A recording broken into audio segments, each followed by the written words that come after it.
নমস্কার বন্ধুরা, mix fusion সোমার পাকশালায় আপনাদের সবাইকে স্বাগত। আজকে আমি একটি ট্রেডিশনাল রেসিপি বড়ি দিয়ে লাউ শাকের ঘন্ট এই রেসিপিটি শেয়ার করব। এই রেসিপিটি বিশেষ করে গ্রাম বাংলার দিকে কিন্তু ভীষণভাবে রান্না হয় আর খেতেও কিন্তু অপূর্ব স্বাদের হয়।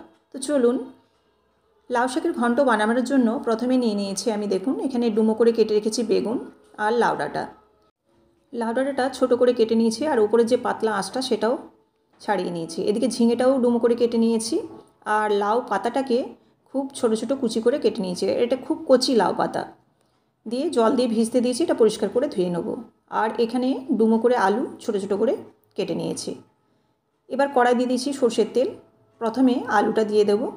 আলুটা দেওয়ার পর এখানে দিয়ে দিচ্ছি লবণ এবং হলুদ। এই লবণ এবং হলুদটা দিয়ে একটু নাড়াচাড়া করে ঢাকা দিয়ে দেবো ভাজা হওয়ার জন্য। ঢাকা দেওয়ার ফলে আলুটা ভাজা এবং সেদ্ধ দুটোই কিন্তু হয়ে যাবে। নুন হলুদ দিয়ে নেড়ে নিচ্ছি, নেড়ে এবার ঢাকা দিয়ে দিলাম।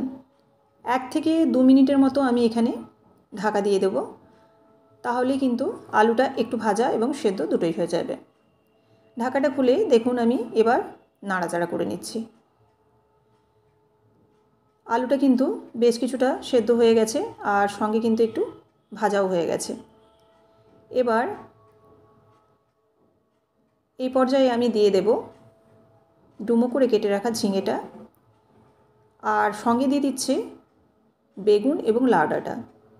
আলুটা যেহেতু একটু সেদ্ধ হতে বেশি সময় লাগে, সেজন্য কিন্তু প্রথমে আলুটা দিয়ে কিছুটা সেদ্ধ হয়ে গেলে তারপর কিন্তু এই লাউ ডাঁটা, বেগুন আর ঝিঙেটা আমি দেব। দিয়ে এবার সমস্ত কিছু নাড়াচাড়া করে নিচ্ছি। নাড়াচাড়া করে এই লাউ ডাঁটা এবং বেগুনটাও যাতে একটু নরম হয়ে যায়, সেজন্য কিন্তু আরও কিছুক্ষণের জন্য আমি ঢেকে দেব।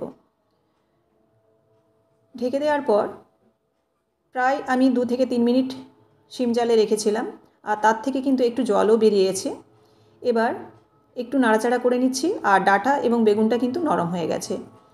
এই পর্যায়ে আমি দিয়ে দিচ্ছি ধনে গুঁড়ো আর জিরে গুঁড়ো, সঙ্গে আমি একটু লঙ্কা গুঁড়ো দিচ্ছি। আপনারা চাইলে এখানে কিন্তু কাঁচা লঙ্কাও ব্যবহার করতে পারেন, গুঁড়ো লঙ্কাটা স্কিপ করে যেতে পারেন। এবার দেখুন নাড়াচাড়া করে নিচ্ছি। নাড়াচাড়া করে এই মশলাটাকে একটু কষিয়ে নেব, যাতে ধনে জিরের কাঁচা যে গন্ধ, সেই গন্ধটা যেন একটু চলে যায়। এবার নাড়াচাড়া করে আরও কিছুক্ষণের জন্য ঢাকা দিয়ে দিচ্ছি, তাতে কিন্তু মশলাটা কষা হয়ে যাবে। এবার ঢাকাটা খুলে নিলাম। খুলে নিয়ে এবার এর মধ্যে দিয়ে দিচ্ছি লাউ শাক কুচিটা। এই লাউ শাক কুচোনোটা দেওয়ার পর আবারও নাড়াচাড়া করে নেব।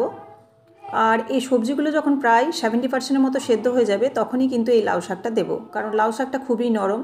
আর প্রথম দিকে দিলে লাউ শাকের যে কালার একটা সবুজ, সেটা চলে যায় অনেকটা, আর এই শেষের দিকে দিলে কিন্তু লাউ শাকের যে সবুজ কালারটা, সেটা কিন্তু খুব ভালো থাকে। দেখুন নাড়াচাড়া করে নিয়েছি, লাউ শাকটাও একটু কমে গেছে আর নরম হয়ে গেছে। এবার কিন্তু এর মধ্যে দিয়ে দেব পরিমাণ মতো জল। জলটা আমি দেখে দেব, কারণ সবজিটা যেরকমভাবে সেদ্ধ হয়েছে আর খুব সামান্যই সেদ্ধ হতে আছে, সেই জন্য কিন্তু আমি খুব কম করে এখানে জল দিচ্ছি। আর এই রান্নাটা যেহেতু ঘন্ট, সেজন্য কিন্তু খুব একটা পাতলাও হবে না, আর একদম শুকনো শুকনো চচ্চড়ির মতোও হবে না। তো দেখুন এবার জল দিয়ে দেওয়ার পর জলটা যখন ফুটে গেছে ভালোভাবে, আরও কিছুক্ষণ অপেক্ষা করব। অপেক্ষা করার পর তারপর কিন্তু একটু জলের যে কাঁচা ভাবটা, সেটা গেলে কিন্তু নামাবো। এরকমভাবে আরও প্রায় 4 থেকে 5 মিনিট পর্যন্ত সিম জালে রান্না করে নেব। এদিকে আমি নামিয়ে নিলাম একটা পাত্রের মধ্যে এই সেদ্ধ তরকারিটা। এবার একটা কড়াইয়ের মধ্যে দিয়ে দিচ্ছি আমি সরষের তেল, আর দিয়ে দিচ্ছি তেজপাতা, 2টো শুকনো লঙ্কা, আর দিয়ে দেবো খুব সামান্য গোটা জিরে। এটা ফোড়নের জন্য আমি ব্যবহার করছি। এবার ফোড়নটা যখন একটু ভাজা হয়ে যাবে, তখন এর মধ্যে দিয়ে দেবো কুচনো পেঁয়াজ। যারা নিরামিষ খাবেন তারা এখানে কিন্তু পেঁয়াজটা স্কিপ করে যাবেন। এই লাউ শাকের ঘন্টটা শুধুমাত্র বড়ি দিয়েও হয়, আমি এখানে পেঁয়াজ এবং বড়ি দুটোই কিন্তু ব্যবহার করেছি। তো আপনারা চাইলে শুধু বড়ি দিয়েও কিন্তু এই ঘন্টটা বানাতে পারেন। এবার দেখুন বড়িটাকে আমি হাত দিয়ে একটু গুঁড়ো করে নিচ্ছি। তাতে কী হবে, বড়ির ফ্লেভারটা কিন্তু খুব ভালো আসবে, তরকারির সাথে খুব ভালোভাবে মিশে গেলে খুব সুন্দর কিন্তু একটা গন্ধ বেরোবে। বড়িটাকে এক সাইডে আমি একটু হালকা করে ভেজে নিলাম, দিয়ে এবার পেঁয়াজটাও মিশিয়ে দিচ্ছি বড়ির সাথে। দিয়ে পেঁয়াজটাকে কিন্তু একটু ভেজে নিতে হবে হালকা লাল করে। পেঁয়াজটাকে একটু নরম করে নিচ্ছি আর একটু লাল করে ভেজেও নিচ্ছি। পেঁয়াজটা যখন এরকম একটু লাল করে ভাজা হয়ে যাবে তখন কিন্তু এই সেদ্ধ করে রাখা যে সবজিটা, সেই সবজিটা কিন্তু এর মধ্যে দেব। পেঁয়াজটা ভাজা হয়ে গেছে, তো এবার আমি কিন্তু সেদ্ধ করে রাখা সবজিটা দিয়ে দিচ্ছি।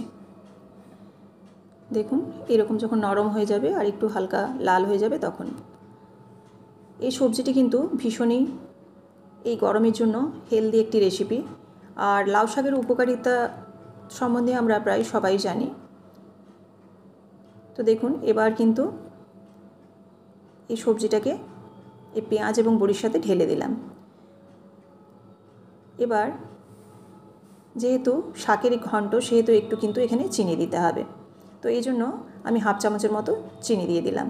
দিয়ে ভালোভাবে সবজিটা যখন ফুটে যাবে তখন কিন্তু নামিয়ে নেব। আর এই সবজিটা খুব একটা কিন্তু আগেও বললাম যে শুকনো হবে না, আবার খুব কিন্তু ঝোল টাইপেরও হবে না, এরকম ঘন্ট টাইপেরই হবে আর এরকম মাখো মাখো হবে। ব্যাস রেডি হয়ে গেছে। এবার আমি এটা একটা সার্ভিং বোলের মধ্যে নামিয়ে নিচ্ছি। এই রেসিপিটি যদি ভালো লেগে থাকে অবশ্যই আপনারা লাইক, কমেন্ট এবং শেয়ার করবেন। আর এরকমই বিভিন্ন ধরনের রেসিপি পাওয়ার জন্য অবশ্যই চ্যানেলটিকে সাবস্ক্রাইব করে বেল বাটনটি প্রেস করে দেবেন, যাতে আমার সমস্ত রান্নার আপডেট আপনাদের কাছে সবার আগে পৌঁছে যায়। যারা ফেসবুক থেকে দেখছেন তারা অবশ্যই পেজটিকে ফলো করে দেবেন। আবারও আপনাদের সাথে দেখা হচ্ছে নেক্সট রেসিপিতে। সবাই ভালো থাকবেন। ধন্যবাদ।